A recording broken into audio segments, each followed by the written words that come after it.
Bir dinar İsa'ny synamak üçin yerinden turup, "Mugallim, baky ýaşaýşy miras almak üçin men näme etmeli?" diýip sorady. İsa onuň özüne sorag bilen ýüzlenip, "Tövratda näme ýazylgy? Sen muňa nähil düşünýärsiň?"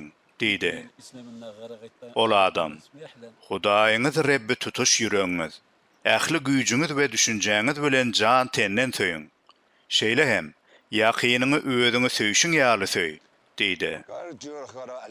İsa oňa, "Dogry jogap berdiň. Sen hem şeýlet, şonu ýaşarsyň" diýdi. Emma ol özüni aklajak bolup İsa'dan, "Meniň ýakynym kim bolýar?" diýip sorady. İsa oňa şeýle jogap berdi. "Bir adam Ýerusalimden Yeriho barýarka, garakçylaryň eline düşýär. Olar onuň eşiklerini sypyryp alýarlar da özünem ýenjip çalajan halla taşlap gidýärler.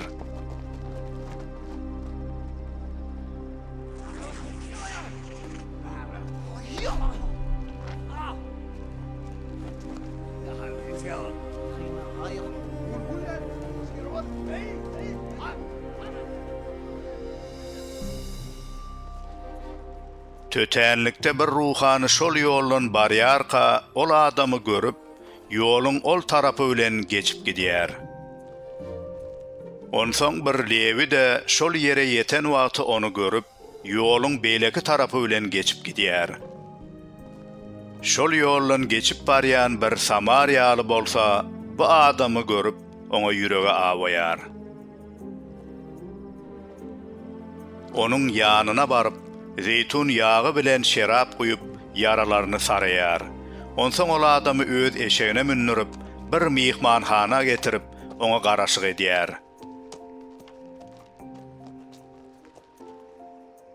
Şol günüň ertesi mihmanhananyň eýesine 2 kümüş teňe çykaryp berip, "Muňa gowja seret. Artykmaş çyktaja etseň, gyýdyma gelýärkäm bererin" diýär. Senin pikiriňçe, bu üç adamın haysysy garakçylaryň eline düşen adamyň ýakyny bolýar? Dinar, oňa rehim eden adam, diýip jogap berdi. İsa hem oňa, "Bar, sen ne şonuň ýaly et" diýdi.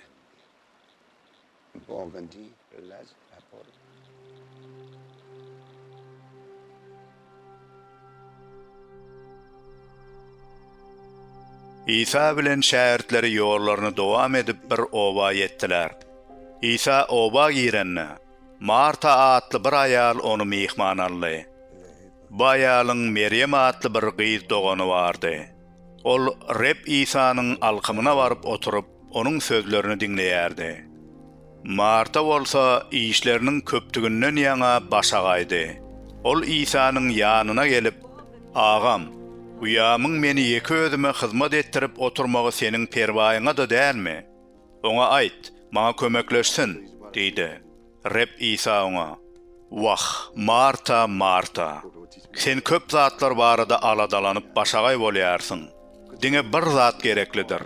Meryem iň oňadyny saýlady we bu onuň elinden hiç alınmaz" diýip jogap berdi.